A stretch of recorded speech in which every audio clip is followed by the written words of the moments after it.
receber Daniel Guerra, né?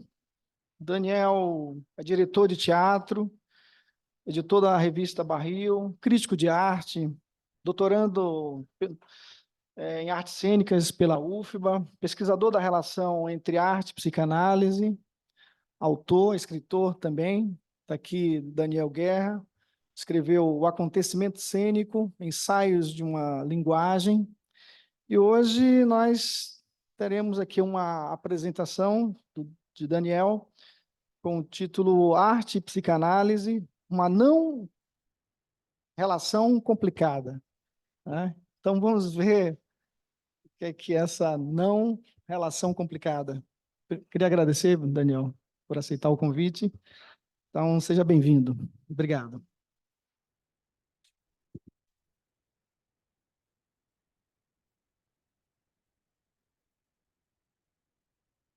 Acho que foi, né?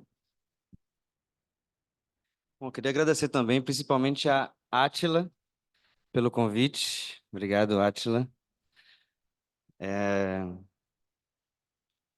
Estou bem feliz de estar aqui. Minha primeira vez falando só para psicanalistas ou supostamente quem está nessa área, né? Não sei se todo mundo está. Então, assim, como eu pesquiso justamente essa interseção entre arte, psicanálise e filosofia, e eu tenho que dizer também que é uma pesquisa em processo, né? Então, eu vou primeiro ler um ensainho, né, sobre essa relação, e depois eu vou fazer uma segunda parte, que é mais uma análise de uma obra contemporânea.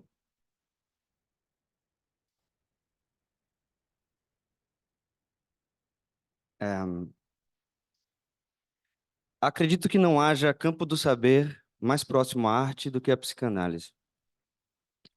No sentido dessa intimidade, ela supera a filosofia, ainda que esta disponha de todas as ferramentas que desenvolveu há mais ou menos 3 séculos.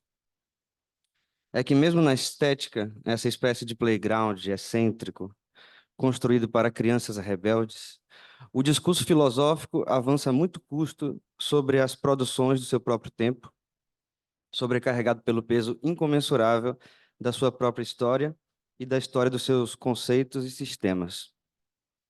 Sentimos, portanto, que haja qualquer coisa de comum entre o ser da psicanálise e o ser da arte, mesmo que esse elemento comum seja, no fim das contas, uma lacuna compartilhada. Já faz um século que a psicanálise não faz outra coisa senão balbuciar. De Freud a Lacan e deste aos pós-lacanianos, percebe-se que é o próprio movimento de eterno retorno aos conceitos fundamentais que garante à psicanálise algo que aqui eu arrisco chamar de uma ética da imaturidade. Diria ainda, é justamente essa teimosia, ou falando mais informalmente, essa birra, o que garante a sua força de inadaptação permanente.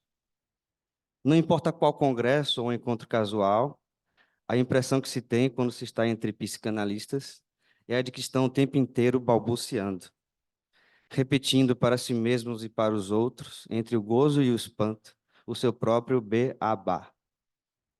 Parece que ninguém nunca aprende. Mas como poderiam aprender se um dos seus mestres é Lacan? Há, portanto, nessa estranha ciência da linguagem chamada psicanálise, uma insistente e poderosa herança do balbuciar. Daí que Lacan não tenha repetido as palavras de Freud tanto quanto desenvolveu os seus lábios. E é nisso que consiste a irmandade entre a arte e a psicanálise. As duas nunca crescem. Se Walter Benjamin afirmou que não há progresso na arte, será que não poderíamos dizer o mesmo sobre a psicanálise? As duas só avançam balbuciando. Afinal, é preciso retomar todo dia o seu próprio e complicadíssimo beabá. Por exemplo, até hoje ninguém parece totalmente seguro em designar qualquer positividade ontológica ou inconsciente, a não ser a evidência de seu aspecto estrutural. É uma linguagem munida de uma lógica. Melhor então é simplesmente vê-lo operar, seguindo seu ritmo e estilo, pois ele é o próprio movimento é a promessa de singularidade renascida a cada caso, em cada sujeito que sofre. Creio que esse seja um dos aprendizados possíveis para a estética. Aliás, não seria o sonho, para além de uma expressão desejante, uma produção estética? Se Lacan evidentemente levava isso em conta, Freud já intuía. Basta atentar para a fatura estilística das descrições oníricas no seu livro dos sonhos. Ali o cientista rigoroso parece ceder elegantemente ao prosador. Não é à toa que a psicanálise nasce junto com a arte moderna. De modo que talvez devêssemos ler todo Fordá como um Dadá, e vice-versa. Pois se a psicanálise, até hoje, parece ser obrigada a reafirmar, a cada invectiva do mundo positivamente administrado, o seu Dadá negativo, a arte moderna, principalmente nas primeiras vanguardas históricas, estava completamente enfeitiçada por seu carretel Fordá, no qual projetavam toda a história da arte ocidental, assim como elaboravam, com relação a esta, tanto a perda quanto a reconciliação. E ainda que Freud tenha sido um colecionador de estatuetas antigas, um leitor passional dos românticos idealistas alemães e um amante do estilo clássico, ainda que tenha se interessado mais pela homossexualidade latente de Da Vinci ou pela angústia petrificada de Moisés, ele nunca pôde fugir de ser um moderno, também no sentido estético do termo. Sabe-se hoje que Freud renegou o surrealismo, este reaparece brilhante nas mãos de Lacan. O surrealismo freudiano é iluminado retrospectivamente como resultado de uma foraclusão histórica, pois não seria Lacan o surrealista avant la lettre, a verdade sintomática daquilo que Freud, no seu estilo de dimensões iluministas, rejeitou? Mas é claro que todo esse procedimento argumentativo, que consiste em aplicar conceitos clínicos ao mundo sociopolítico, só se tornou possível depois de Lacan, ainda que Freud não hesitasse em denunciar o mal-estar na cultura ou encontrasse na origem deste a figura central do complexo neurótico moderno. Como sabemos, é a posição estrutural do grande outro no âmago da estrutura do sujeito que garante a conexão teórica direta entre subjetividade e ser social. Não se pode nunca esquecer que antes de Lacan foi Freud mesmo quem permitiu as primeiras interpretações psicanalíticas do que se estabeleceria depois como fascismo em análise do eu e psicologia das massas. De certa forma, foi Freud quem abriu as portas para os futuros críticos de Frankfurt. Pois ali onde o ser já é social, a psicanálise já é política e estética. É necessário ainda reconhecer o valor estratégico da retomada lacaniana das vanguardas históricas, vanguardas artísticas históricas. No auge da reificação mercadológica da praxis psicanalítica, muito bem administrada por aqueles que souberam neutralizar a famosa peste, Lacan religa Freud a seu próprio ethos disruptivo, originário. E se assim o faz, não é por acaso que o faça justamente por meio da arte. De modo que, em termos estéticos, poderíamos sustentar que Freud foi revolucionário a despeito do seu conservadorismo, assim como Lacan foi conservador a despeito de sua revolução. Pois não esqueçamos que os dois eram grandes colecionadores. Podemos afirmar que entre nós, que nossos mestres eram exímios fetichistas. Ao menos eles, gostaríamos de acreditar, lidaram muito bem com seu sintoma, transformaram-no em personalidade. De certa maneira, uma grande parte da história da arte é, de fato, a história do fetiche. Foi a teoria crítica quem mais avançou nesse diagnóstico. Não à toa, Freud serviu um Adorno, assim como hoje Lacan serve a um Zizek. Pois se a arte for mesmo, como queriam os primeiros frankfurtianos, a sublimação cultural de impulsos ritualísticos que perderam sua efetividade social ancestral, é a dimensão do fetiche que, através das obras e das instituições, a retoma e a conserva, diferencialmente. Segundo Adorno, é o momento de aparência da arte que ainda tem o poder de interpelar o sujeito naquela dimensão que poderíamos caracterizar como hipnótica. Em meio aos tantos objetos reificados do mundo burguês, foi no campo da arte que esta classe aprendeu a resguardar aquilo que por vias sempre tão inusitadas assume a forma do não dito, isto é, daquilo que justamente por calar, fala. Assim, é na história da autonomização da obra de arte que encontramos a sua penetração na heteronomia do mundo social. Progressivamente desfuncionalizada ao longo da modernidade ocidental, ela garantiria, por meio de seu apelo fetichista, a emergência transhistórica de uma opacidade fundamental.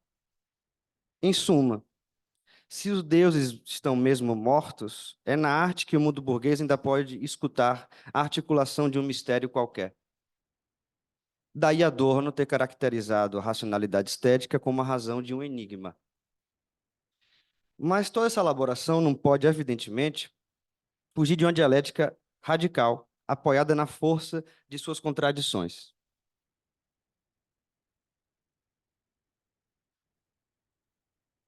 Pois hoje, mais do que nunca, a arte, assim como qualquer outro campo social, está sujeita à instrumentalização mercadológica. É assim que a dimensão do fetiche na obra de arte é ao menos dupla. Se, por um lado, garante a aparição da negatividade produtora de novas formas de vida, por outro, é uma das delegadas mais perigosas dos anseios imaginários do capitalismo tardio em curso na nossa contemporaneidade. Isso significa que a obra de arte, apesar da aparência de um todo imediato, ou de uma unidade, que, aliás, ela deve sustentar, é um ser quebrado. Mas, principalmente a partir da modernidade, a obra de arte é o ser mesmo daquilo que se apresenta como cindido. Se, portanto, o conceito de sublimação artística tem qualquer validade pós-Freud, na estética, tal valor consiste na capacidade que a arte tem de, ao mesmo tempo em que revela a destruição, apresentar-se incólume. Talvez esse seja um dos aspectos que Heidegger atribuía à obra de arte, e, aliás, a todo acontecimento apropriador, nas palavras dele, traduzidas para o português. A arte é aquilo que revela ocultando-se. A obra de arte surge assim como um objeto quebrado, um objeto no qual a cisão não é apenas um fator casual, mas uma dimensão inerente. Se a praxis analítica, portanto, tem qualquer coisa a ver com a experiência estética, ela não consiste em mais do que isso: revelar o buraco através da lapidação incessante das suas bordas.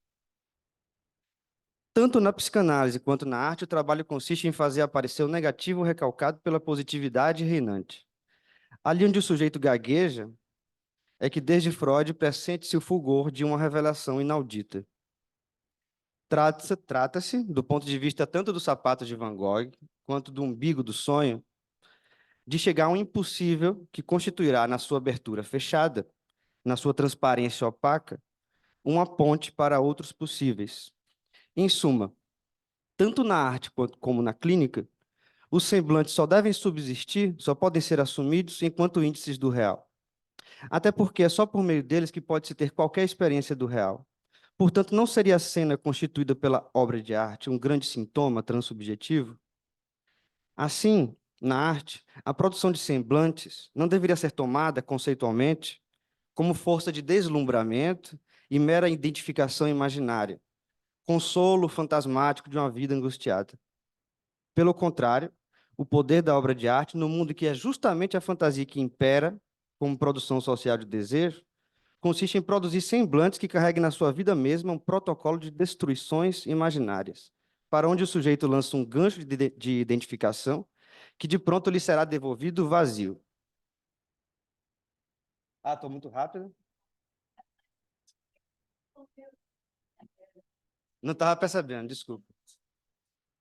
Tá bom, eu vou botar uma frase, sei lá, dos... Como eu estou lendo, fica mais fácil acompanhar.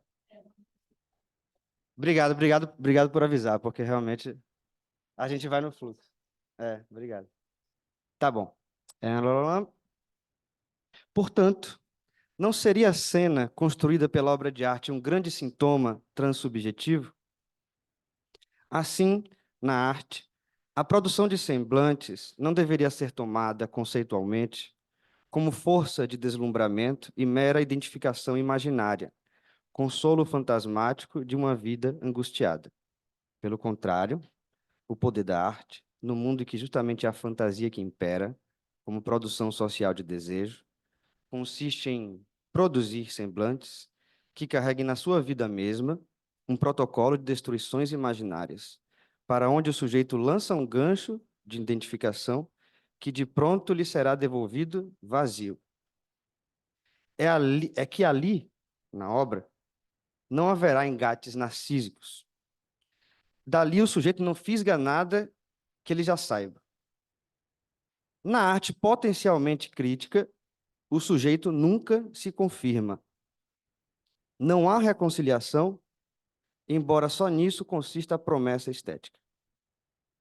Então, aonde se encontram o sujeito e a obra de arte crítica? Entre eles, só a identificação através das suas dimensões respectivamente cindidas. Conversam através do que precisamente lhes falta. Não é, veja-se bem, pois esse é um equívoco muito comum. A falta do sujeito, não é a falta do sujeito que encontra uma espécie de preenchimento por meio da obra de arte. É a falta particular do sujeito que fica imantada pela falta universal que a obra expõe na sua singularidade. Tanto que poderíamos definir, talvez, a experiência estética como uma ressonância entre buracos, ou recitar o pequeno poema de Pessoa no Livro do Desassossego. Somos dois abismos, um poço, fitando o céu.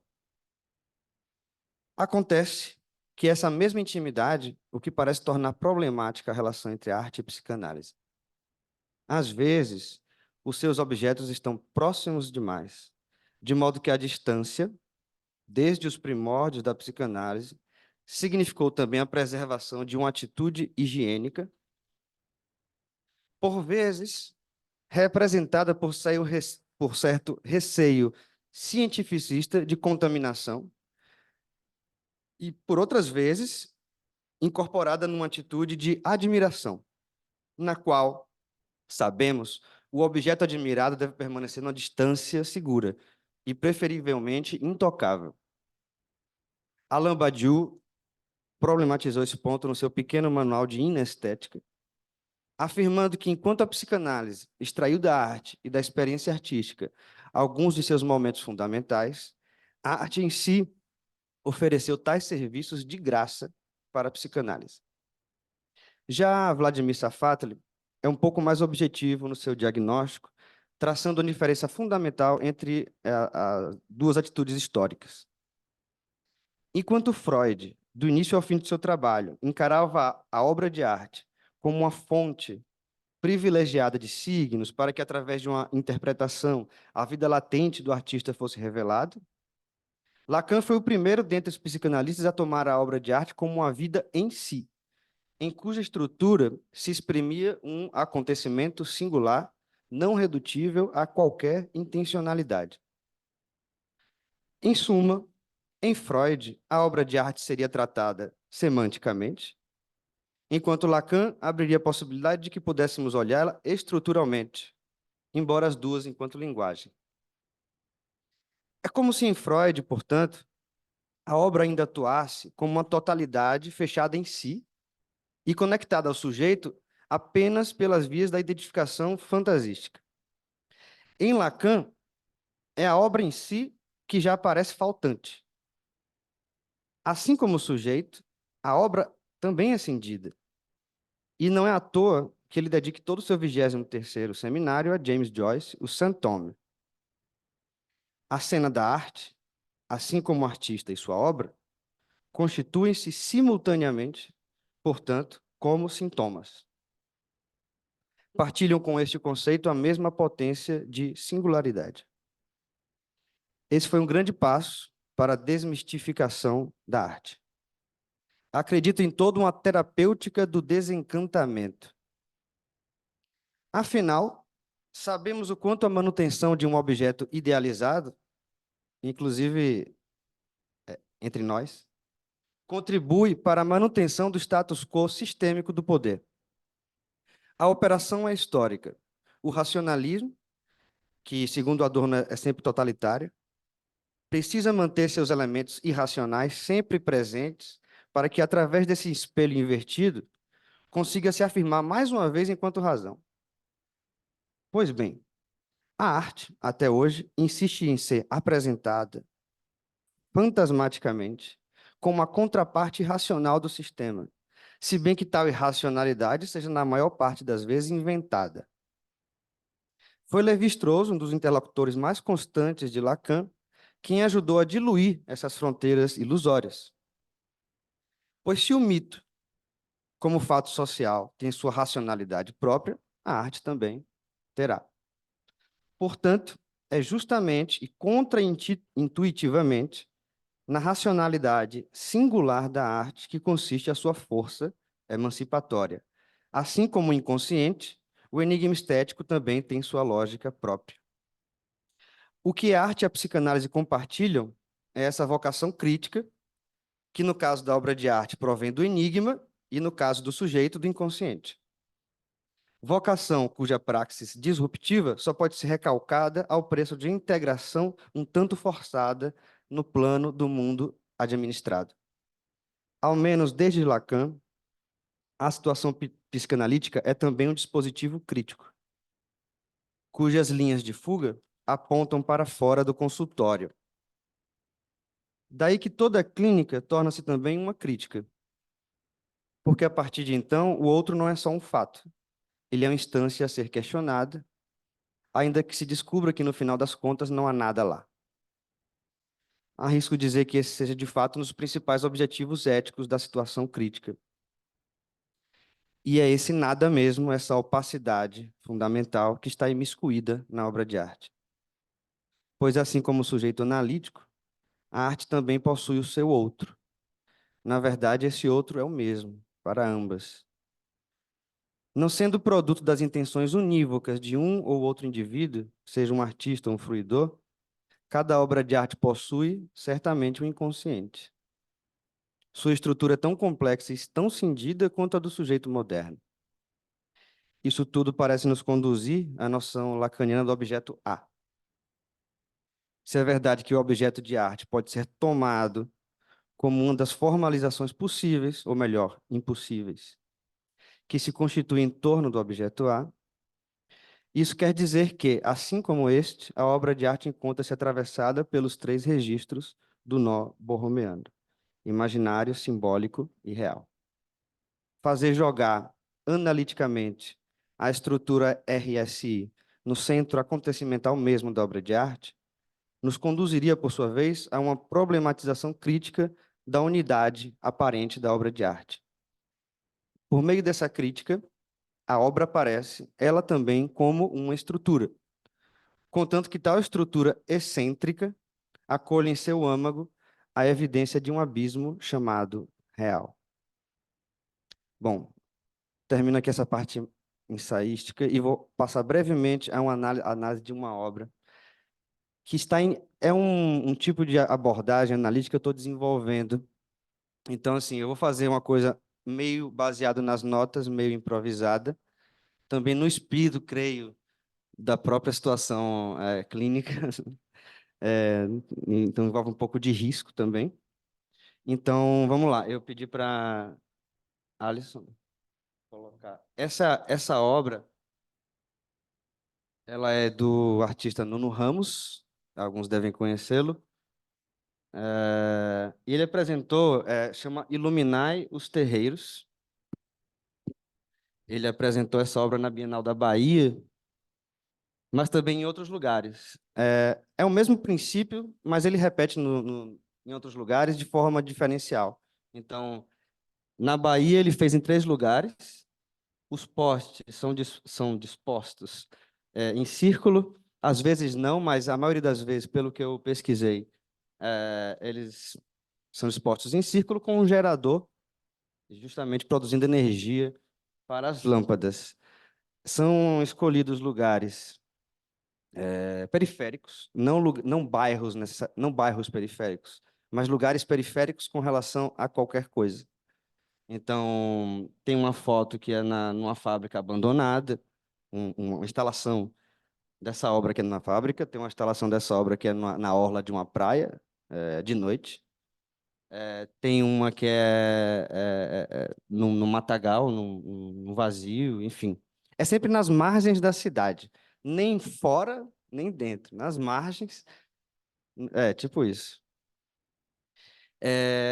Então, por que que eu escolhi essa obra? Primeiro porque ela é um dos objetos da minha pesquisa de doutorado, e eu queria trazer justamente para me testar já.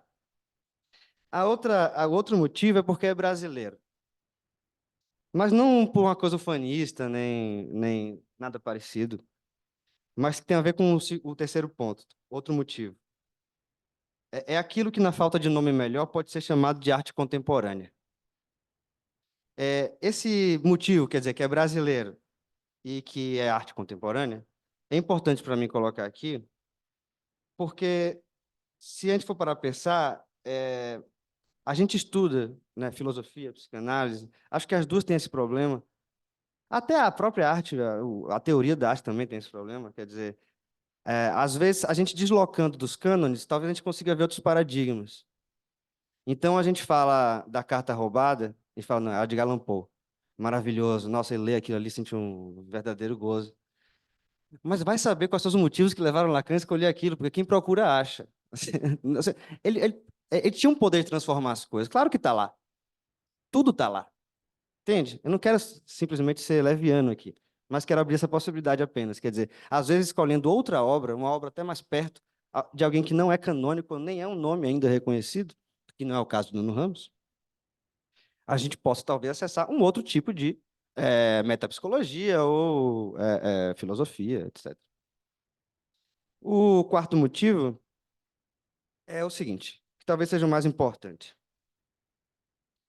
Essa é uma obra que, ela já de cara, ela barra uma análise hermenêutica, né? Que é o que se mais utiliza ainda hoje. Ou seja, não tem uma história, não tem um enredo. Tem algumas obras de arte visuais contemporâneas que até esboçam. Essa parece barrar. Quer dizer, é um lugar. O que que se pode falar de um lugar? Só inventar, provavelmente. Talvez essa seja a questão, mas eu não quero chegar ainda nela. Ou seja, quando ela barra essa análise discursiva ou uma análise mais semiótica, ela impele a outro tipo de análise, que ela pede, porque uma obra dessa não pode ficar sem análise, percebe? Como nenhum outro ente do mundo. Não pode ficar passível sem crítica. Ao menos é o que eu defendo. Então, ela tem que ser tomada enquanto acontecimento estético, e não como metáfora, não como objeto exemplificador e qualquer outro tipo de coisa. Ou seja, para isso a gente tem que encarar ela como o que ela é de fato. O que é que ela é de fato? É o mais óbvio, ela é uma linguagem. Que linguagem, aqui principalmente, todos sabem que não é as palavras apenas. Então, ela é tudo o que ela apropria em torno de si. Essa obra não é apenas a luz dos portes para dentro. Desculpa, você pode colocar só uma delas, tipo aquela ali. É, obrigado. Aí você amplia, por favor. Isso. Obrigado. Então, assim, ela toda é uma linguagem, mas não é só. Ela não tem dentro, percebam.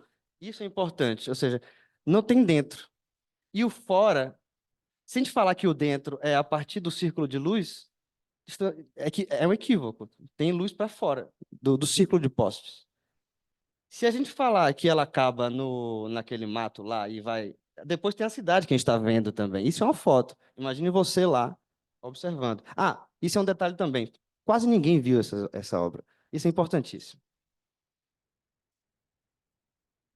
Lugares escondidos, exatamente. A intenção era essa. Isso, pode ser. Vamos chegar ali, depois você retoma isso. Ou seja, ela resiste à totalidade. Ela tem uma unidade aparente, mas ela é exatamente um não todo. Ela conduz que nós, frente a ela, também nos fragmentemos. Por quê? Por quê? Porque ela é opaca, ela resiste à interpretação a priori. Ou seja, E aí, tudo isso, eu queria colocar aqui uma questão, que é uma obra, isso eu não estou falando só de obra contemporânea, mas principalmente, ela só pode aparecer como uma totalidade imediata, ou seja, como um dado empírico, para certos discursos hegemônicos. Eu estou falando no campo estético. O discurso midiático, que é baseado na informação, você restringe uma obra a uma unidade que é de informações, ao discurso curatorial, que está muito mais interessado em saber o que essa obra representa no sentido da política liberal contemporânea, o que, os nova-iorquinos vão achar de Nuno Ramos, esse tipo de coisa, se ele é liberal o suficiente, se ele está discutindo as coisas mais urgentes. Isso é o discurso curatorial, que acho que curatorial, né? Que é, é o fait divers, né? O discurso do fruidor, esse fruidor é sempre suposto. É alguém que ama, é alguém que se apaixona. E todo artista quer essa pessoa. E todo mundo quer ser um pouco disso. Quer dizer, quando a gente vai ver uma obra de arte, uma série, um filme, a gente quer se apaixonar por aquele objeto. A gente tem que saber que às vezes a arte não quer isso. Então, assim, esse discurso do fruidor também é totalizador. Ele cria unidade, assim como alguém cria unidade na pessoa amada. Então, assim, você fala assim, por isso que o clubismo é um certo tipo de patologia do campo artístico, né? O cineclubismo, não sei o que lá. É uma patologia que pode ser tratada de maneira muito sutil, não precisa acabar com eles e tal, mas só ficar atento. O discurso crítico, que às vezes ele é integrado à maquinaria de reprodução social, que apesar dele ter super, assim, ótima motivos altruístas para criticar uma obra, às vezes, algumas críticas elas estão diretamente transformando aquela obra em um produto para ser reformatado. Ele faz uma mediação, né, entre o artista e a curadoria, entre artistas e a circulação.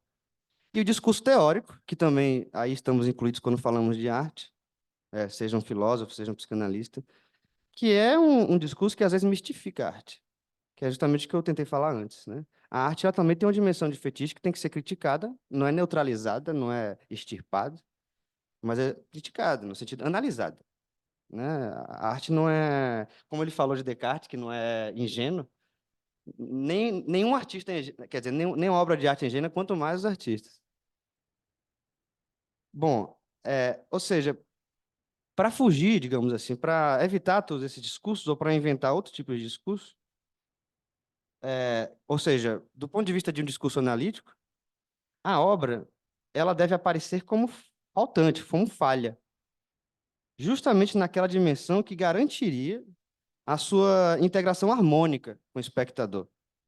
Ou seja, em certo sentido, é criticar a produção de fantasia da obra. Quando Freud fala que a arte é uma fantasia, é a produção de fantasia, eu tomo aqui.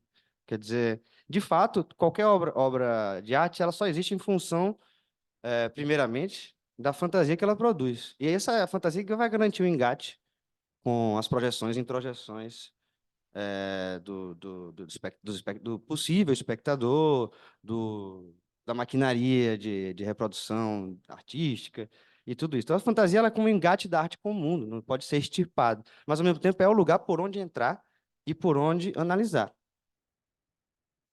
Só que a fantasia da obra de arte, ela só se efetiva plenamente se ela garante o funcionamento suficiente de todos os seus protocolos de engajamento imaginário. Então, sempre que a gente estiver crendo demais na obra de arte ou se emocionando demais, principalmente hoje, eu acho que é para levantar as orelhas. Eu estava vendo, por exemplo, uma última série que Bebê Rena. Eu falei, tem coisa aí, é perigoso. É bom, mas é perigoso. Não sei, vamos discutir depois. Eu não sei, eu tô jogando isso. Ah, mas é porque não é texto, aqui é nota. Aí tá muito louco, eu tô reorganizando aos poucos. Mas eu vou tentar falar mais, tá? É. Porque esse engajamento imaginário, que é que garante esse engajamento da fantasia, é justamente o lugar onde o espectador se confirma naquilo que ele já sabe. Mesmo que ele pense que não sabe, ele sabe. Quando ele fala, nossa, me revelou agora uma nova face de mim. Provavelmente é mentira.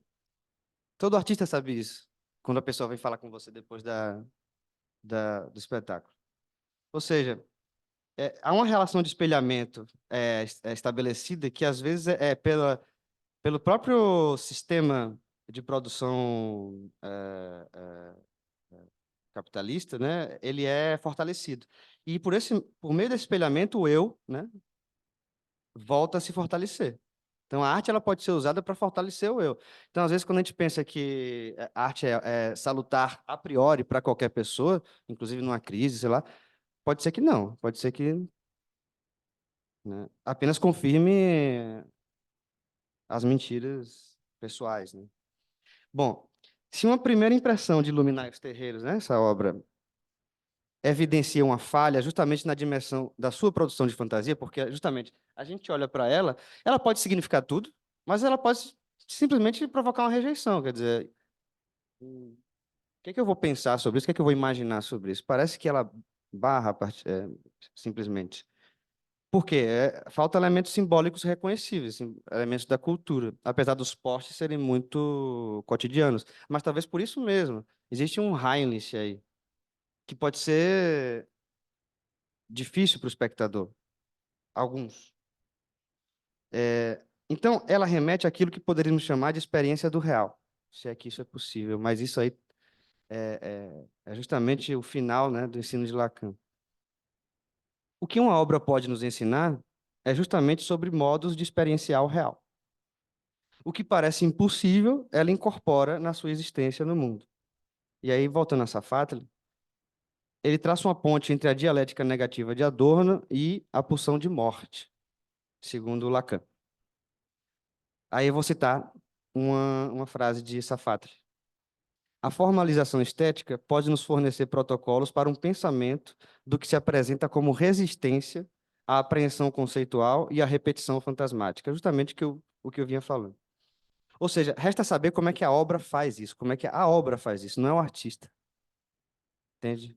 Por isso que quando eu falei no início sobre como Freud se remete a Da Vinci ou Michelangelo, é, é diferente, talvez isso é uma questão que eu estou defendendo, né? É diferente de ver como a obra faz o que ela faz essa crítica, como a obra ela mesma ela tem uma potência analítica, simplesmente como a obra pode nos analisar. Então, para isso é necessária uma visão de estruturas. Meu tempo está.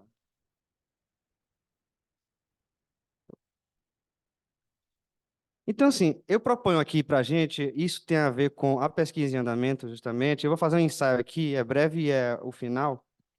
É, sobre essa obra, eu vou fazer um trabalho obsessivo. Quem foi que falou? Você que falou que eu estava falando dos esquemas de Lacan pendurados, como se fosse arte, como se fosse obra de arte. Aí você falou, pura neurose. Desculpa te expor assim, mas...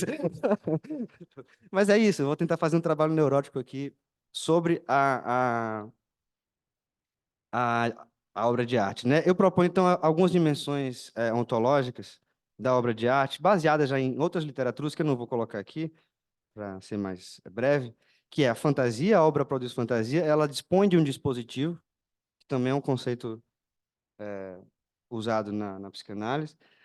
Ela produz uma cena, também ela abre uma cena, ela tem um real, e aí o real ele é o mesmo, é o real que sabemos aqui, e ela é um acontecimento, né? Ela acontece. Em cada uma dessas dimensões, né, existem os atravessamentos desses registros, imaginário, simbólico e real, porque não é só dentro do sujeito que isso está colocado, como todos sabemos. É uma relação sempre com o outro. A apresentação mais esquemática, né, vou tentar colocar uma apresentação mais esquemática para a gente passar para a relação, como é que essa obra ela joga entre essas dimensões. Vocês percebem que a fantasia nessa obra ela é precária, ela quase não cobre a fragilidade simbólica da instalação. Em termos de dispositivo, é o que mais ressalta, apesar de ele também ser mínimo, né? Ele é tanto minimalista. Um conjunto de postes em círculo com as lâmpadas ligadas por meio de um gerador. Esse gerador faz muito barulho também. E em volta é silêncio. Isso é tudo dispositivo. A intencionalidade do artista, né?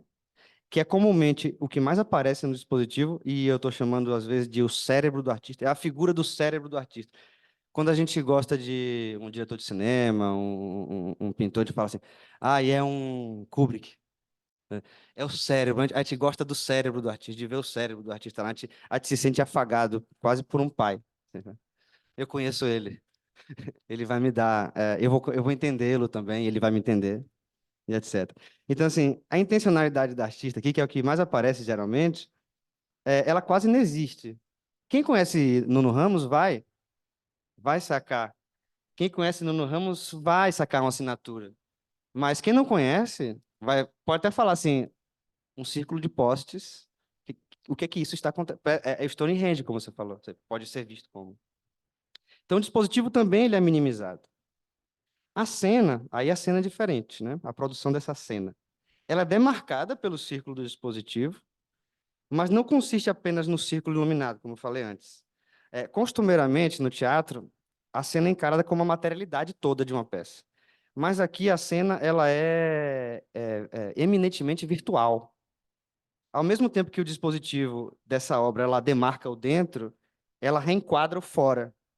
Quer dizer, todo o fora, o bairro, a cidade, o país, e a história do Brasil, a história recalcada do Brasil, e aí pode ir. Ou seja, em vez de uma fantasia já dada para a gente tem uma possibilidade de construção a partir dessa cena que se abre, que é virtual. Ninguém está dando para a gente nem os significantes. Tem muito poucos. E aí eu lembro de Heidegger e o templo grego, só para a gente talvez ter uma imagem comum aqui.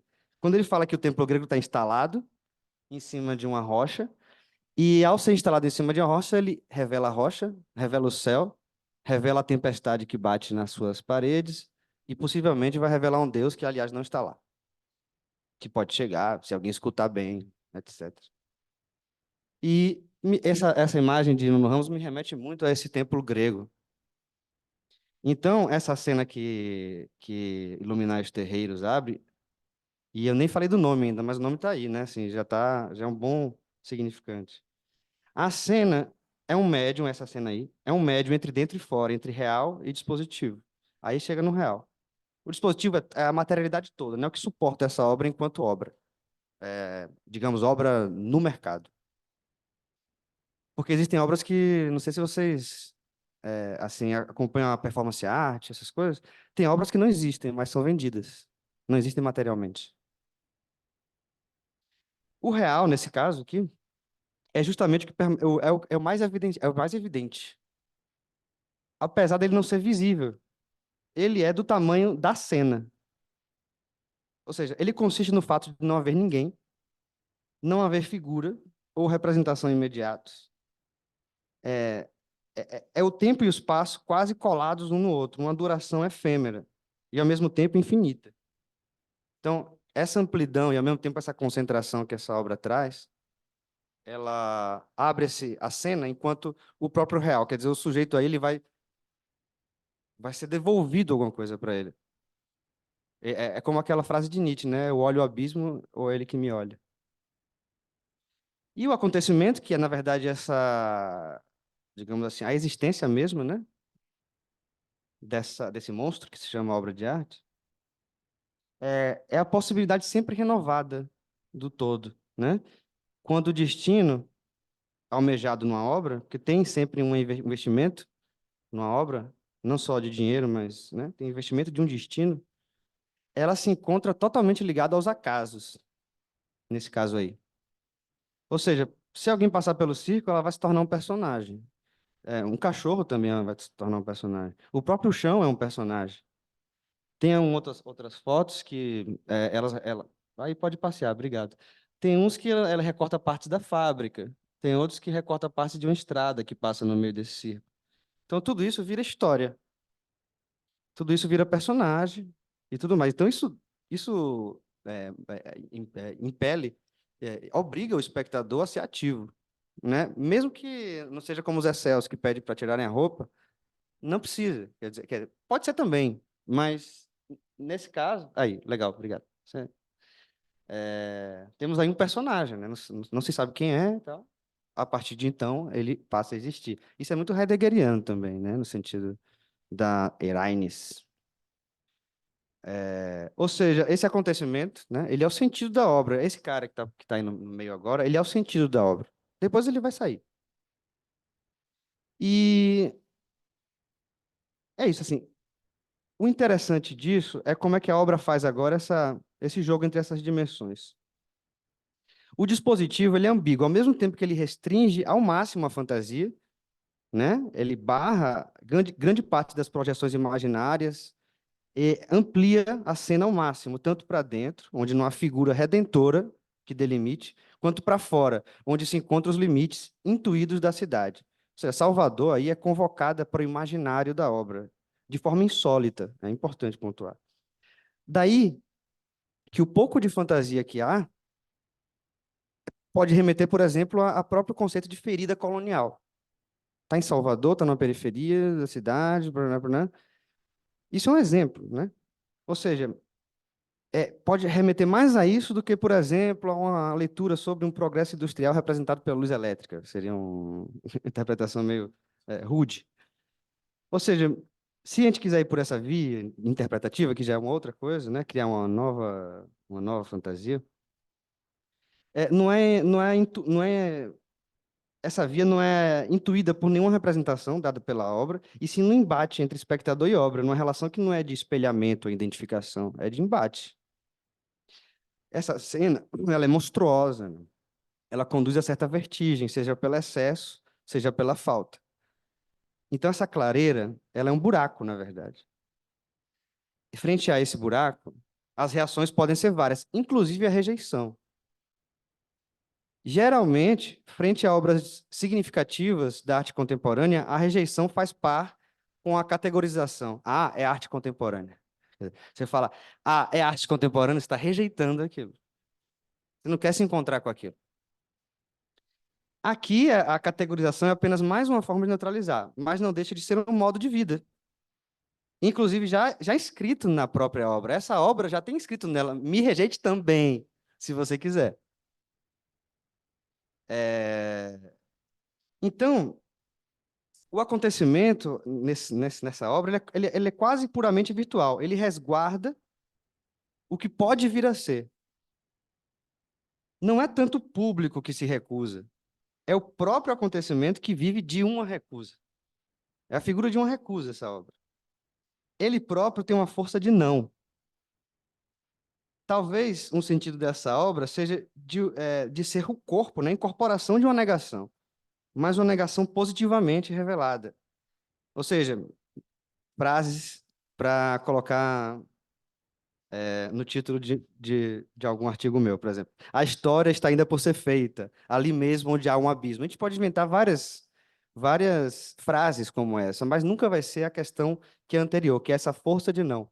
Quando a gente fala a história ainda está por ser feita, ali mesmo onde há um abismo, pode ser uma sinopse dessa obra, mas nada garante que seja a verdade da obra.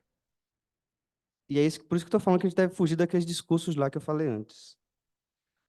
Só para terminar, então, a obra de arte, eu vou sair um pouco dessa obra e falar um pouco da obra de arte em geral, porque já são hipóteses que eu estou desenvolvendo.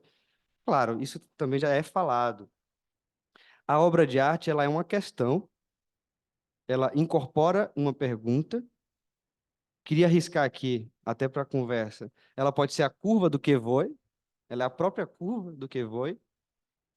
É uma reta torta, é sempre virtual, virtualmente infinita. É uma questão que, a despeito do artista, do público, de qualquer sujeito cultural, insiste em se repetir. Se a arte tem uma força de uma resistência milenar, ela consiste justamente nessa repetição. A gente está falando de repetição, né, arte? Você tem uma força na repetição. Ela preserva a negatividade frente à acumulação de positividades industrializadas. Ou seja, enquanto houver arte, haverá enigma. É isso.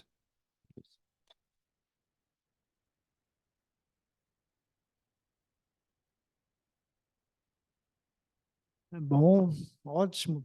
Bom, acho que dá para conversar, né? O que é que vocês... Temos 50 minutos de debate. Queria abrir... Bom, primeiro agradecer, Daniel, e abrir para o público. Assim, apenas uma... Não uma pergunta, só gostaria que se você pudesse falar um pouco mais depois assim, das perguntas, né, das pessoas. Não chega a ser uma questão. Eu gostaria de ouvi-lo mais sobre essa relação entre falta de elementos simbólicos reconhecíveis e a experiência do real. Isso que não encontra elementos ligados à representação, né? O que não é reconhecível, né? Você fala isso como uma experiência do real, né? Talvez eu queira, como é que a arte, ela também ela põe essa relação, né? Porque nós aí vamos para além da representação, talvez como uma experiência com o acontecimento. E uma coisa que foi curiosa se você pudesse falar um pouco sobre essa ideia de acontecimento. Acho que talvez seja interessante para a gente que o que é isso, o que é que pode ser falado mais sobre isso. Bom, vocês estão convocados agora. Rafael,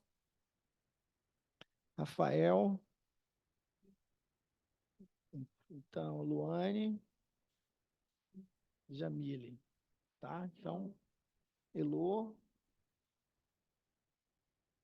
tem mais? Vamos fazer essa primeira rodada?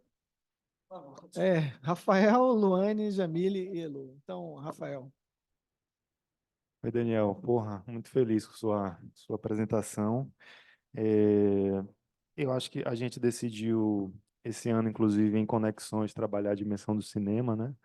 Então, de certa forma, tudo que você traz assim sobre a arte, né, e a potência da arte, eu acho que pode servir, inclusive, como um testemunho, talvez pegar esse seu texto para que o campo se lembre sempre, aliás, o campo se lembra sempre, mas se lembre mais ainda da importância da arte, né, e do diálogo da arte com a psicanálise. Achei extraordinário, né? Então, algumas coisas que você trouxe que eu achei assim bem impactantes assim, né?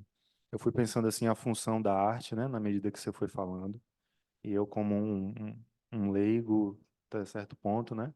Você colocou assim a questão da arte crítica. Aí eu fui aqui na minha cabeça, então tem a arte crítica, tem a arte não crítica, tem essa questão da função da arte, e você foi colocando algumas coisas que a arte faz, né? E eu acho que traçando um certo paralelo com a psicanálise, ou um possível paralelo, né? Vamos dizer assim, a sublimação artística como que revela a destruição, eu achei essa frase interessante, né? A arte e a psicanálise como que revelam o buraco, e e a arte, o protocolo de destruições imaginárias. Aí foi aqui pensando comigo, assim, é pouca gente que suporta essa arte, né? Pô, essa arte aí é desconcertante, ela vai assim no limite talvez do que de certa forma a própria análise também leva, que Lacan usa um termo que ele diz assim parece que ocorre uma certa despersonalização, é um negócio difícil de suportar, né? Fiquei pensando, né, essa arte. E, e aí o que eu queria te perguntar, talvez de uma forma mais objetiva,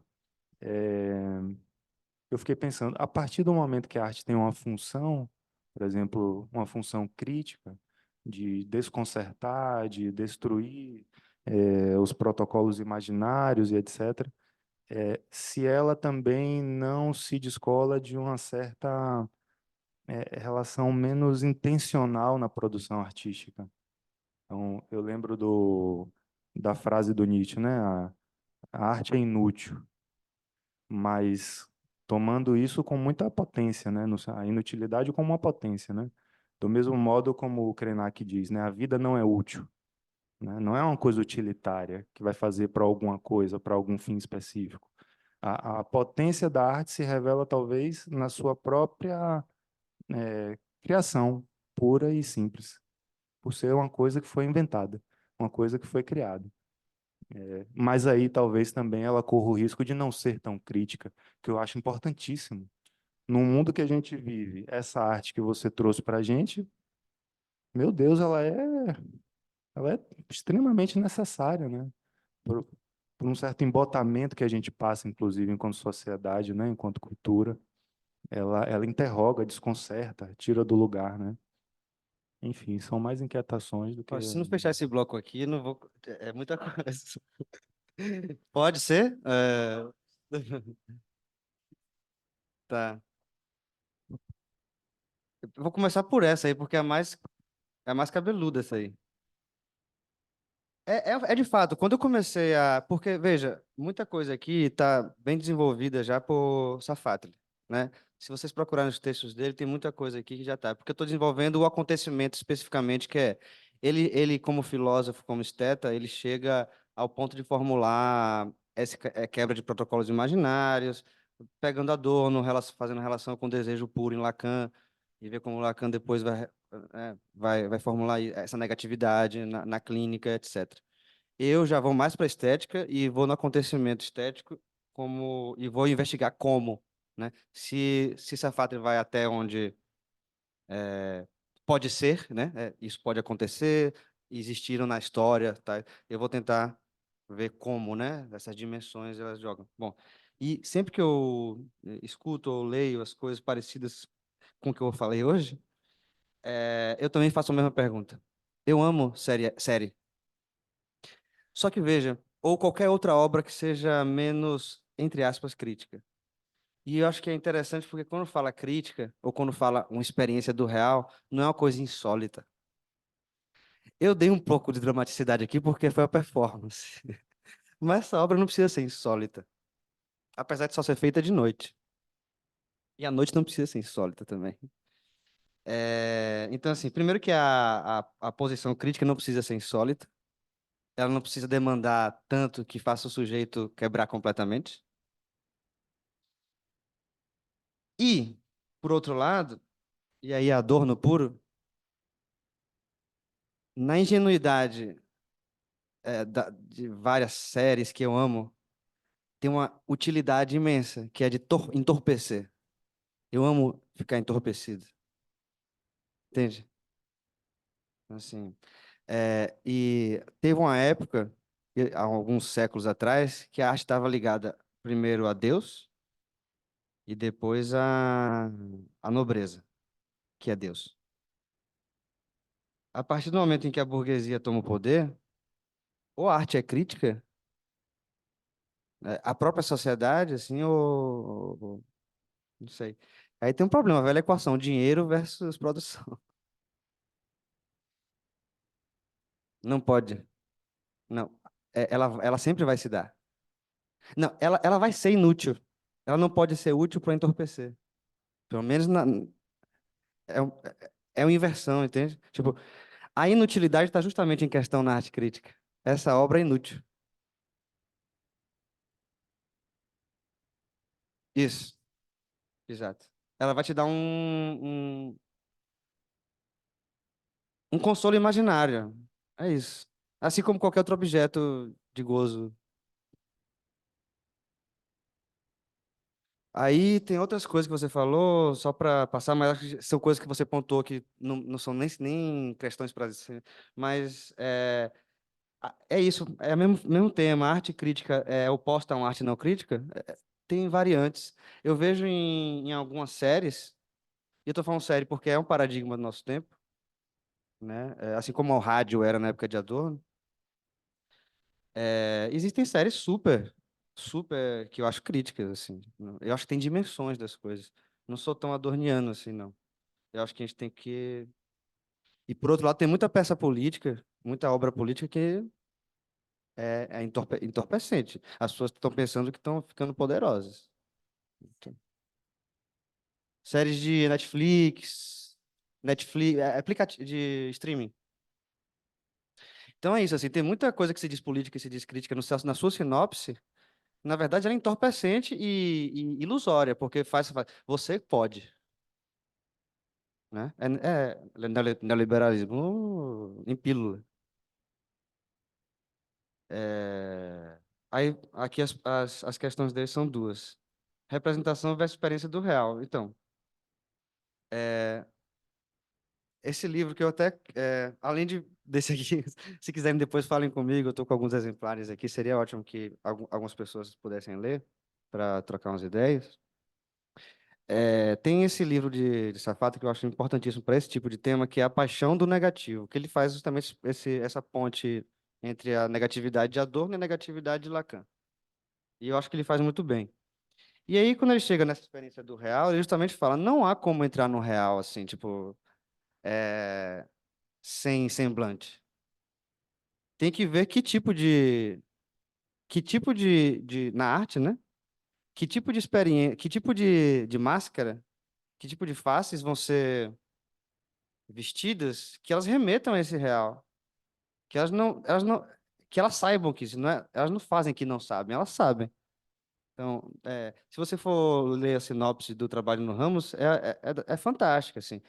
É totalmente diferente de várias sinopses de arte contemporânea. Ele fala assim, minha intenção é colocar postes num lugar isolado, que não passe ninguém, sobre o nada, e se alguém passar vai ser ótimo, é mais ou menos isso, né? Então, assim, ele sabe que esse semblante que ele está sustentando nesse dispositivo, ele vai provocar uma experiência que não é a experiência de entorpecimento, não é a experiência de confirmação do próprio eu, né? E mesmo que esteja no mercado, né? Esse cara é bem vendido, né? Sei lá quanto foi essa obra, mas é feito desses paradoxos da vida também. Então, assim, e a sobre a ideia de acontecimento vem de Heidegger, que eu citei aqui, Erin's, né? A primeira e segunda fase dele, que eu estudei aqui, justamente nesse livro, que é a minha dissertação. Tem bastante de Heidegger, apesar de, no fim das contas, não Lacan ter tomado o lugar, ele é típico que isso aconteça. Então, o acontecimento tem a ver com o acontecimento lá que ele fala na origem da obra de arte. Eu puxei muito disso, apesar de não citar muito aqui. Mas tem muito é uma ontologia e agora estou voltando para ser uma ontologia negativa, né? Não quero nenhuma que a arte signifique nada positivo, assim. Por isso que eu estou colocando o real no meio da estrutura.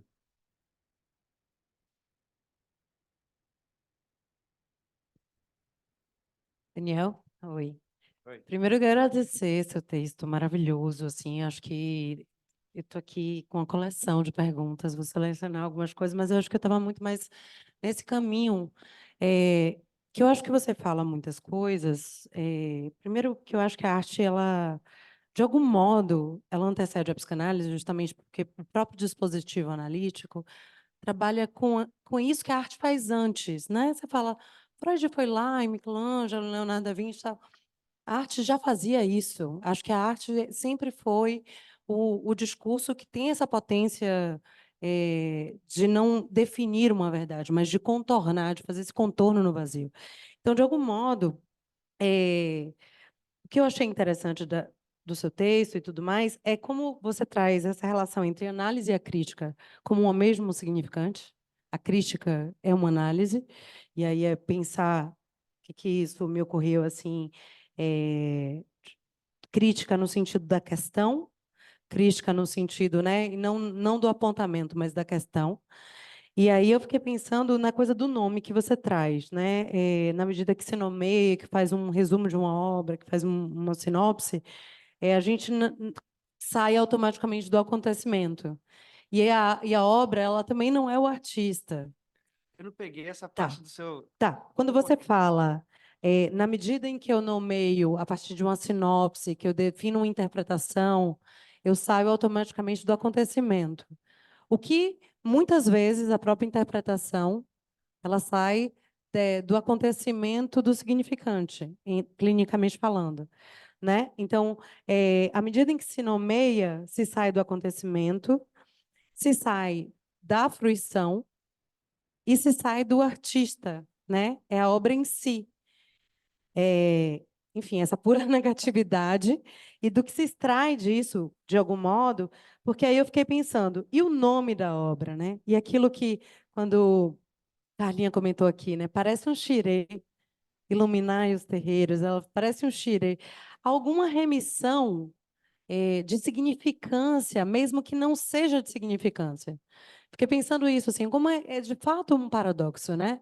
Porque não é para justificar um certo eu ou a fruição do espectador, mas, ao mesmo tempo, é para... Essa inutilidade, ela tem uma serventia. Ela tem uma certa função, né? De como... Então, assim, o que você quer dizer com essa crítica e com esse nome que bordeja, mas, ao mesmo tempo, é esse campo paradoxal, vazio, e de como pensar isso. E duas coisas mais. A questão do capital, como é que se pensa? Uma coisa que eu achei muito interessante. Se compra muita obra que não é material, né? Como é isso dentro da arte? Aí queria ouvir um pouco você, né? Como se capitaliza o não material do artístico, né? Enfim, pensar também esse torpor que o Byung-Chul Han fala do campo estético, né? Do brilho desses artistas famosos, assim, essa coisa meio e de como pensar que isso se capitaliza mais do que não sei como também esse cara é famoso, não é? Mas do que é o estranho, né? E eu fiquei também curiosa para ouvir o que você tem falado de Bebê Rena, que foi uma série que eu achei curiosa. E ela capta justamente o que a gente faz com isso se transforma. Porque eu vi logo depois, a gente conversou na semana passada, e no dia seguinte eu vi alguém falando da seguinte coisa, desculpem o spoiler aqui para quem não viu, que a moça que foi presa por causa do stalker, depois da série, ela começou a ser stalkeada. Não, e olha, então, e aí assim, que dimensão isso produz, né? Assim, ou seja, tudo bem, ali tem uma denúncia, ali tem um obscuro que vem à luz e toma proporções para esse sujeito que faz, que atua, que dirige e tem uma função para ele, mas, ao mesmo tempo, olha que reincidências interessantes, né? A pensar aqui. Eu falei muito.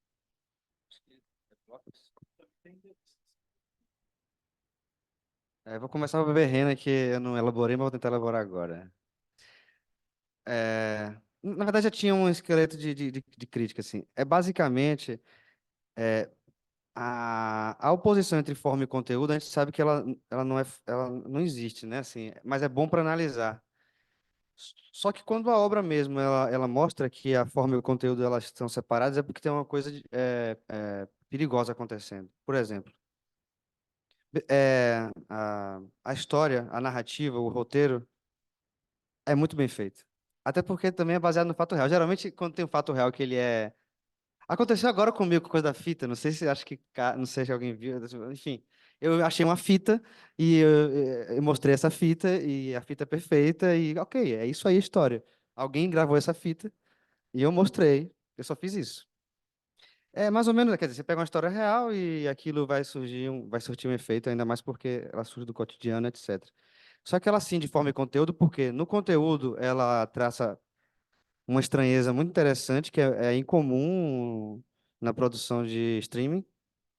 E, ao mesmo tempo, na cinematografia, quer dizer, nos ângulos, em todas as questões de linguagem cinematográfica de fato, que eu acho que são a linguagem cinematográfica de fato, ela é igual a qualquer outro tipo de produto Netflix. Igual. Isso é perigosíssimo, porque tem muita coisa subliminar, e não é mensagenzinha subliminar, é linguagem, quer dizer, é como se eu estivesse tomando um placebo, no final das contas. Então, assim, é uma pena que a cinematografia dessa série tenha feito a mesma forma que faz, sei lá, Galinha Pintadinha. Entende? Que eu acho que Galinha Pintadinha tem até mais força do que na forma, do que... Não, nunca é.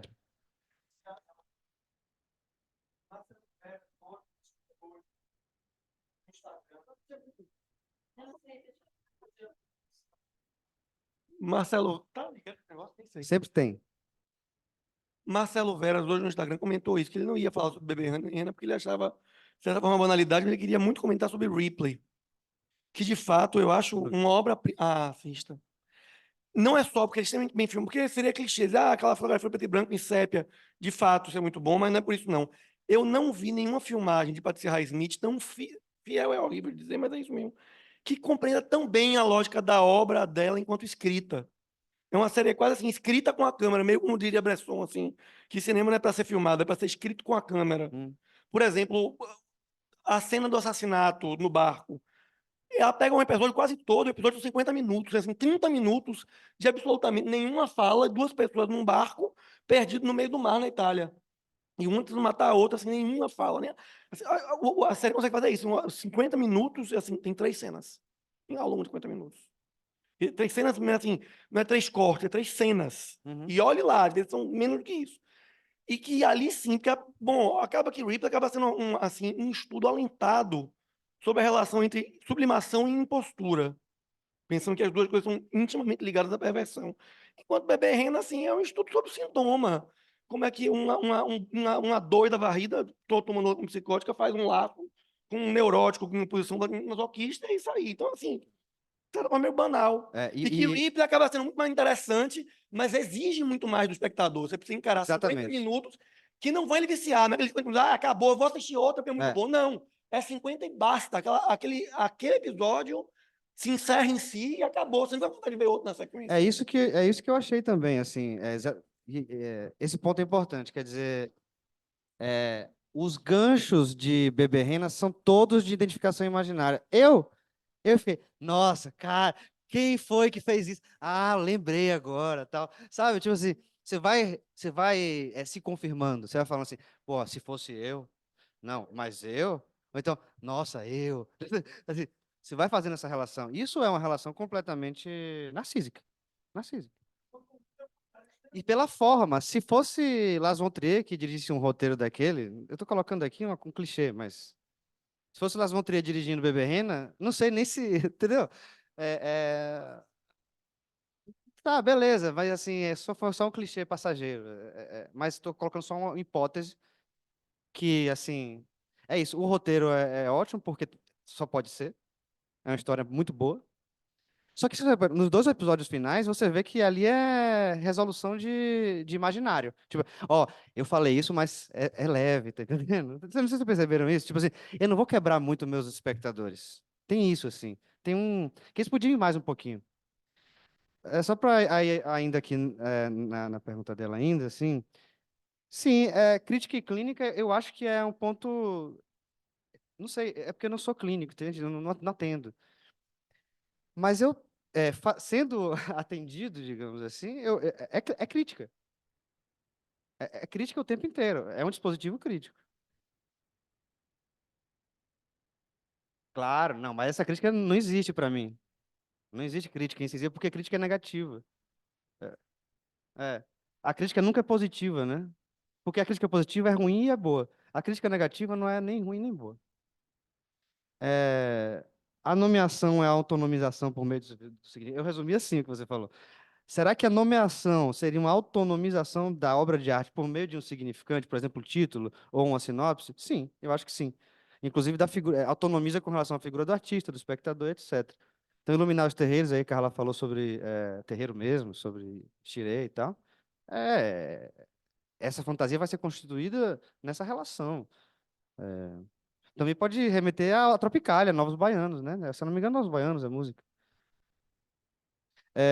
O capital e essa coisa do valor da obra no material. Isso aí vem desde os anos 50, que o pessoal faz 60, o pessoal faz performance. Às vezes dá notícia no jornal, não sei quem vai fazer uma performance tal dia, quem quiser comprar. E, na verdade, a pessoa dá um certificado, assim, você está. É um. Isso é a performance, entende? Então, existe um grau de fetiche muito grande na arte, muito grande, na grande arte. Grande arte no sentido. É a história do fetiche, como eu falei. E eu quero defender isso, assim, porque até hoje, e não é só, assim, filosofia, psicanálise, que idealiza o artista e a figura da arte, não. A própria teoria da arte idealiza a si mesmo. É, enfim, e acho grave. Eu acho grave.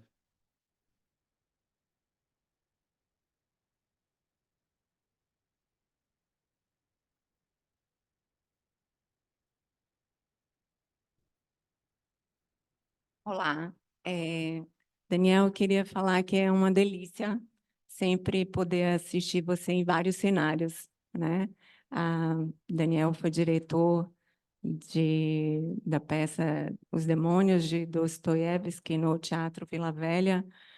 Fui assistir as 2 versões que você dirigiu. E agora aqui nessa pesquisa, trazendo para a gente numa vertente, uma interface com a psicanálise lacaniana, a, a obra de Nuno, né? E Verinha conseguiu abrir para mim no celular aqui, porque estava distante, e eu fiquei muito instigada. Primeiro, eu queria saber se você foi até a topologia, porque eu fiquei muito instigada, quando eu vi essa obra, a pensar num objeto topológico toro, né, de Lacan, porque aqui você tem o furo central, a falta primordial, a iluminação, o ponto de luz. Eu fiquei muito instigada a pensar a própria cadeia significante do toro e a dimensão imaginária, já que você está tentando nessa pesquisa fazer a articulação das 3 dimensões, imaginário, real e simbólico, e a dimensão imaginária, a própria cidade de fundo, né? Então, minha pergunta é essa: se durante essa pesquisa, se você foi até a topologia lacaniana, e o que você teria a dizer sobre essa associação, se é que é possível fazer da topologia, mais especificamente do toro, na obra de Nuno Ramos. Não, perfeito, porque na verdade eu comecei pela topologia, só que eu não sei nada de topologia. Ainda mais a lacaniana. Então, assim, eu comecei eu comecei a leitura de psicanálise com 23, com o seminário 23. É, porque eu vi James Joyce lá e falei, bom, deve ter alguma coisa interessante, juntou 2 malucos. E eu achei fantástico. Assim como eu vejo isso aqui, por exemplo, esse esquema aí, ele parece, é o que estão chamando hoje de arte indígena, poderia ser, né? Assim, eu vejo uma montanha, eu vejo uma lua, eu vejo uma flecha, enfim. Claro, eu estou forçando a barra, mas quando eu vi o 23, eu falei, nossa, isso aqui eu quero isso aqui. Meu obsessivo também, sabe? Eu me identifiquei. Aí eu comecei por aí. E aí, eu tenho, na verdade, todos os bastidores disso que eu falei, é uma topologia de criança.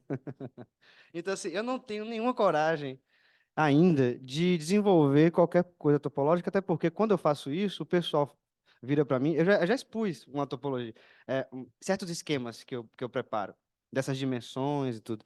E o pessoal, aí primeiro nossa, ótima essa transposição de Lacan para as pessoas, e às vezes ironicamente, às vezes nossa, muito estruturalista. Porque o pessoal não está gostando de estruturalismo mais. Não sei se estão percebendo. Tem um trauma. Alguém tem que dizer que o estruturalismo não é um monstro, que pode ser legal, pode ser revolucionário, etc. E eu vou estudar isso no pós-doc, eu acho. É. Então, sim, topologia sim, e eu quero, na verdade, aprender mais sobre topologia. Não sei se tem grupo de estudo aqui, esse tipo, especificamente disso.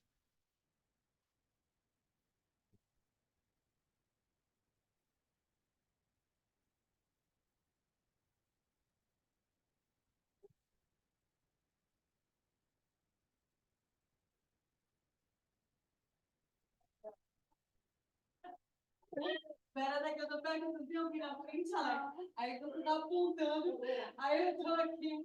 Quem foi? Depois ela vai sair. Ah, então pronto, sou eu. Bom, eu queria parabenizar um grupo de conexões por trazer Daniel, que eu só conhecia de nome, né? E através de sua mãe. E fiquei muito empolgada mesmo com, eu diria, um estofo, né? E uma forma muito livre também de falar da psicanálise, sendo uma pessoa com formação em teatro, né? mas com estudo de filosofia também, né? É. Você está fazendo agora o doutorado, eu queria fazer uma pergunta só. Qual é o título de seu projeto? Quem me orienta na USP, né? Na PUC? Não, na verdade, eu estou É. frequentando grupos de estudo na USP porque eu estou morando em São Paulo, mas porque eu estou com um projeto de fazer o pós-doc em estética. Mas meu doutorado é em artes cênicas. Em arte cênica? Toda a minha formação até hoje. Sim, é por isso que Todo o resto eu sou é, selvagem. E é quero por isso que permanecer. eu tenho curiosidade em saber por que que você bandeou, digamos, para arte plástica, artes visuais, plásticas, não sei. O quê? Por que bandeou para as artes Ah, visuais, tá. né? Porque Sim, para mim é a mesma coisa. sim. E ainda mais na contemporaneidade. Eu acho que a gente não assumiu direito ainda o que chamam de dissolução das fronteiras. Dissolução das fronteiras. Isso está acontecendo em todos os âmbitos e na arte também. E eu acho que a arte ainda não assumiu radicalmente a dissolução das fronteiras. Então, por exemplo, eu quero fazer trabalhos como artista, cada vez menos estou fazendo, mas também porque é isso, né? Vai ficando cada vez mais conceitual a parada. Mas fazer trabalhos em que, se me pagarem para ser teatro, vai ser teatro. Se me pagarem para ser dança, vai ser dança. Só fazem festivais, né? Festival de dança. Se dão um cachê, é dança. É teatro. Isso, na verdade, é uma coisa que sempre teve em curso, mas não está totalmente assumido na crítica, não está totalmente assumido na teoria. Então, para mim, isso aqui isso aqui também é teatro, mas é cena o Nuno Ramos, né? Então, assim, por isso que eu chamo de acontecimento cênico. Tanto que eu falo de Elliot Sica aqui também. Eu falo de Elliot Sica, de Yves Klein. Minha pergunta tem a ver com isso. Por que você escolheu Nuno Ramos, Luminais e os Terreiros? Porque, assim, eu estou fazendo um trabalho sobre isso na UFBA, que é exorcismo urbano na universidade, que é algo que eu já fiz há 10 anos atrás, só que eu fazia nesses lugares, em plataforma, no subúrbio, né? Lugares que estão abandonados, Hotel Pelourinho. Então, eu quero saber exatamente por que você escolheu essa coisa desse cara que trabalha com não lugar, em lugares opacos. Como você chegou nele? Quem te trouxe? Você já conhecia? Eu vi que ele era de 2006, acho que era de São Paulo. Nuno Ramos? Não sei, essa obra acho que é antiga, né? Essa obra é 2006. 2006. Ele não fez é em de Frankfurt. Salvador, ele é um Ele artista fez de em São Frankfurt. Paulo, só que ele é um artista, multiartista, como você colocou aqui, né? Então, eu quero saber como você chegou nele, como que, né? Você já E conhecia? Nuno Ramos, ele é justamente, ele é, ele é escritor, ele também faz peças de teatro, ele é ensaísta, é um cara bem conhecido na parte no campo de artes visuais, de artes plásticas. E eu conheci ele de antes, assim, eu não sei com qual obra, mas pela internet, assim, por pesquisar. Eu acho que foi por causa de Tunga, eu conheci Tunga, porque Tunga uma época bombou.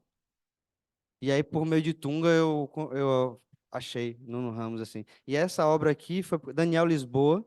Inclusive, ia passar um vídeo aqui. Não, não é o ponto.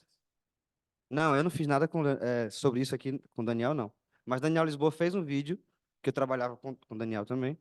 Mas ele fez um vídeo com o Nuno, que eu ia passar aqui, depois eu posso passar o link e tal, que é bem legal. E aí, acompanhando o Daniel, eu vi esse trabalho. E eu achei que esse trabalho tinha tudo a ver com essa estrutura topológica e tudo, porque é mais gráfico, né, também. Mas que dá para falar de outras obras.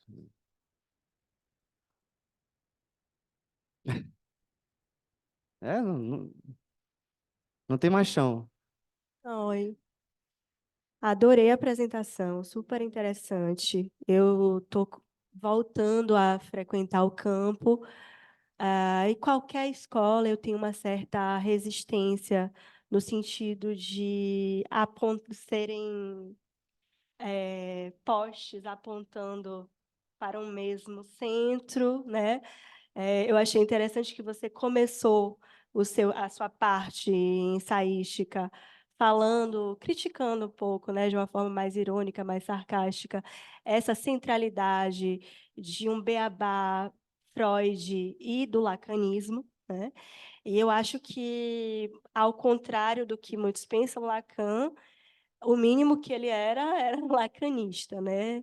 Ele não queria ali só fundar uma linguagem própria, mas eu acho que a psicanálise ela só se sustenta nessa relação híbrida com a arte, com a literatura, com teoria queer, com pensamentos diversos.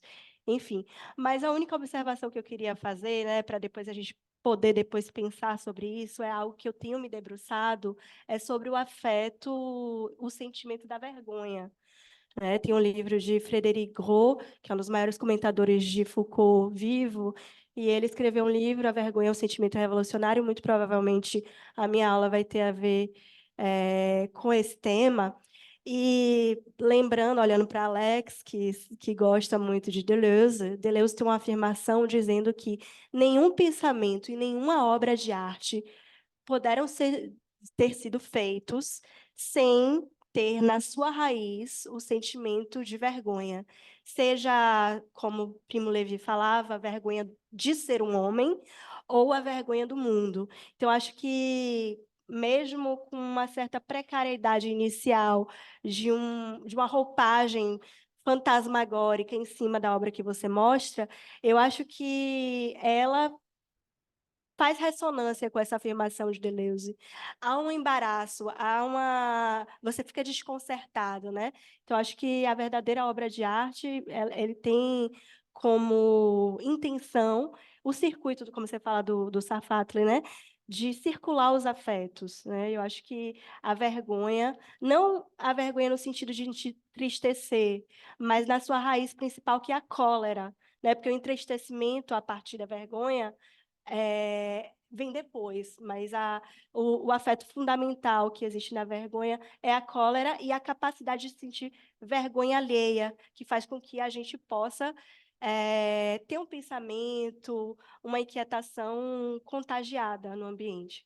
Né? Mas era só para falar um pouco sobre isso. Nossa, essa Obrigada, ideia viu? da vergonha como uma potência, é isso? É contraintuitivo para mim, assim.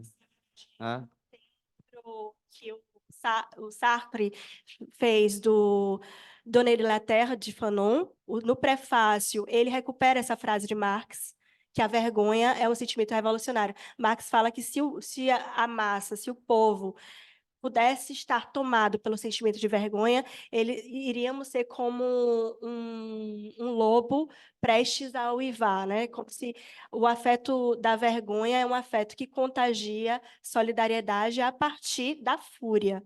Né? E que a tristeza, né, que é uma tentativa de se psicologizar o sentimento da vergonha e falar da tristeza, da desolação e tudo, não seria essa via interessante para a gente analisar o sentimento de vergonha.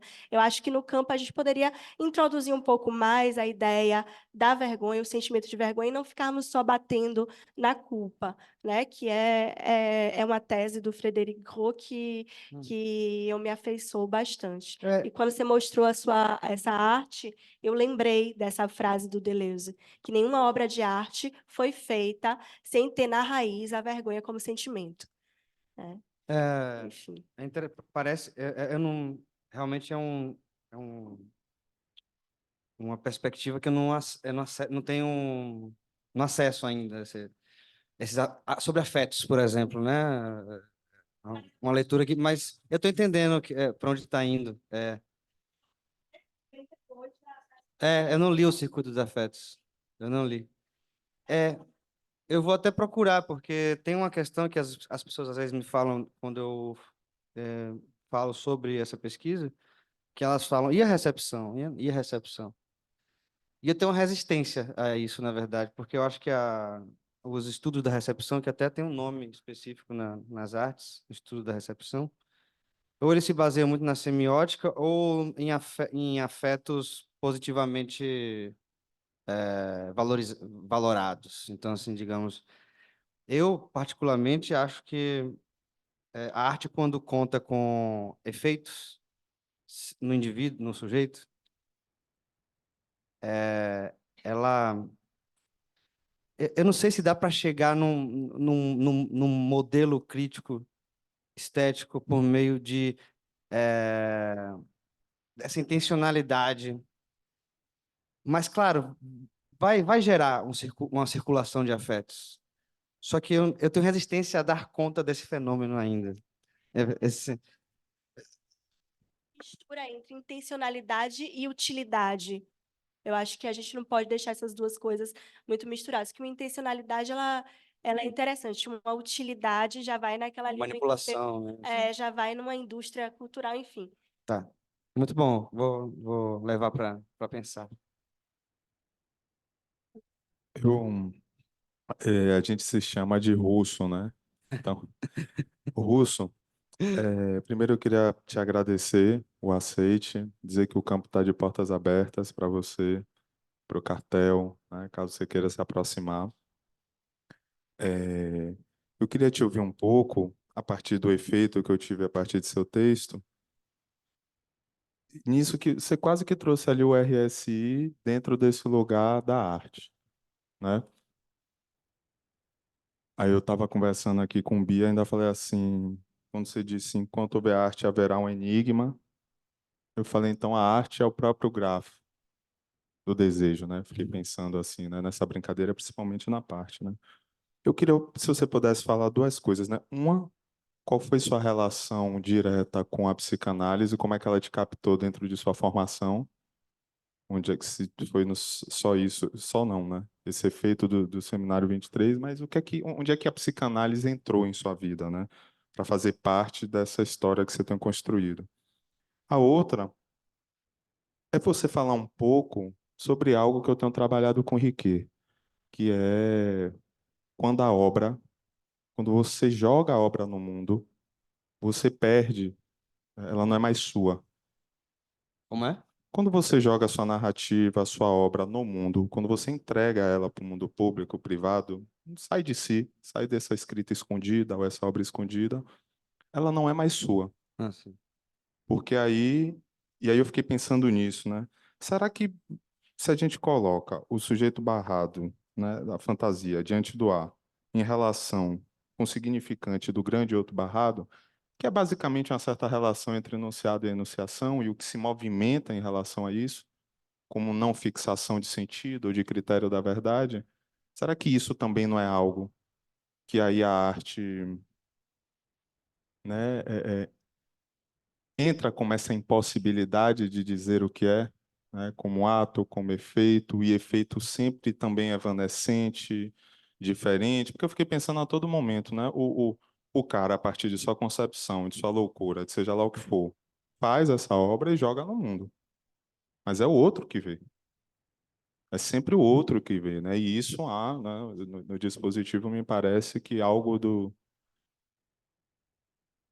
da palavra às vezes ecoa em uma certa opacidade do analista que também se perde, né? Não há, sabe, quando é jogado no mundo não é mais seu, né? Então se você pudesse falar um pouquinho dessa história e um Eu pouquinho acho que de tem a ver as duas coisas. Como a arte entrou na minha vida, tem a ver com essa perceber também que a minha obra não é minha, né?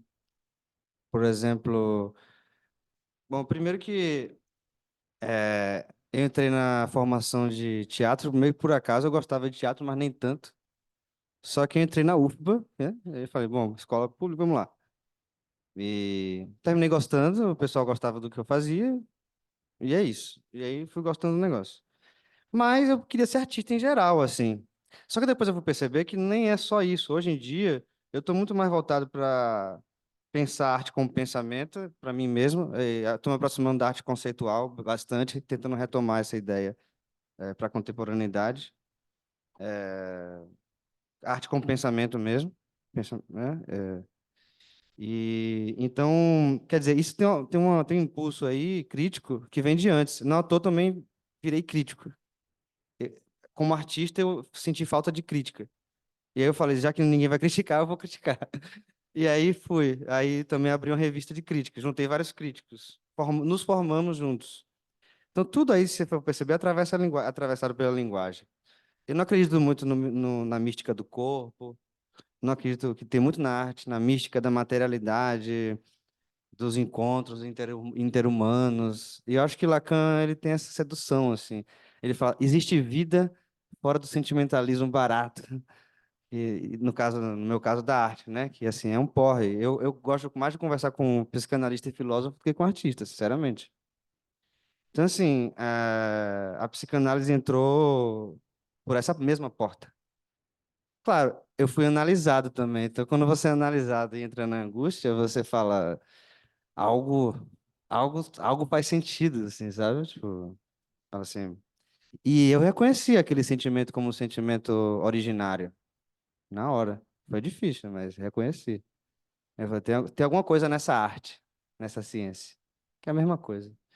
Então, entrou assim. Então, assim, a obra, ela é um monstro, né? Quem cria, ainda mais em teatro e cinema também, entrar num set, entrar numa sala de ensaio é monstruoso. É monstruoso. É como se você tivesse que dar conta de 10 analisandos e 10 analistas ao mesmo tempo. Assim, e todos se analisando ao mesmo tempo, sem nenhum grafo, sem nenhuma metalinguagem, metapsicologia. Eu quero desistir todo dia, alguém me salve.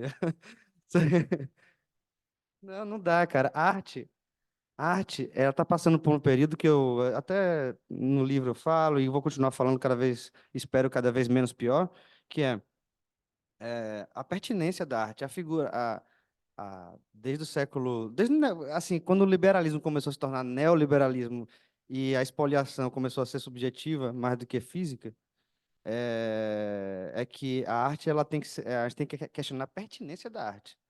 Eu acho que a arte não precisa existir. Isso, estou falando assim uma coisa que não tá, eu não escrevi, não- quando eu vou dormir, eu penso, a arte ela tem que ser colocada em questão, porque ela é o último, ela parece ser o último front de mistificação barata. Enfim. Então, é isso. A psicanálise e a arte para mim são ou é a mesma coisa ou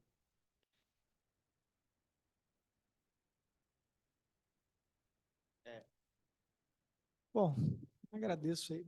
Mais uma questão? Então, mais uma questão.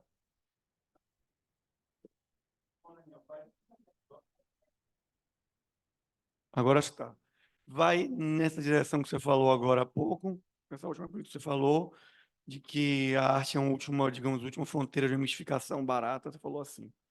E no que Vera falou, mas isso eu venho pensando desde que você começou a falar aqui, que é porque a arte no singular e não artes plural, pelo mesmo motivo que me incomoda muito falar de ciência no singular e não ciências no plural, já que uma ciência se define pelos seus objetos e seus métodos. A biologia nada tem a ver com a física nesse aspecto, quem dirá a psicanálise.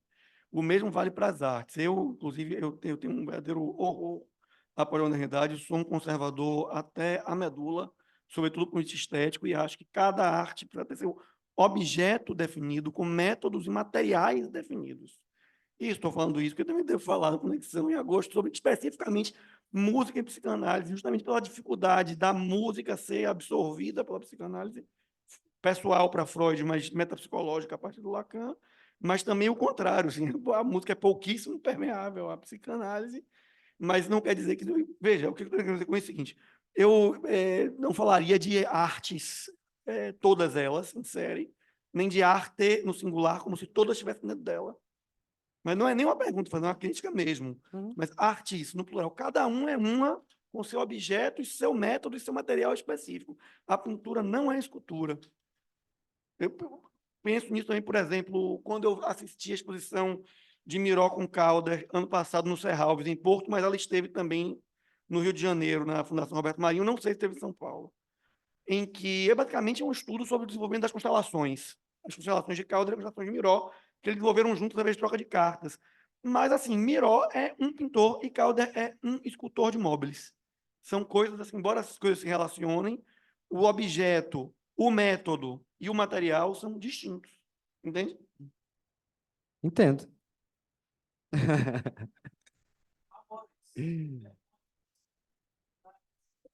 Obrigado, gente. Foi realmente muito bom. Obrigado. Obrigado também, valeu, Daniel. Agora, um pouco de descanso.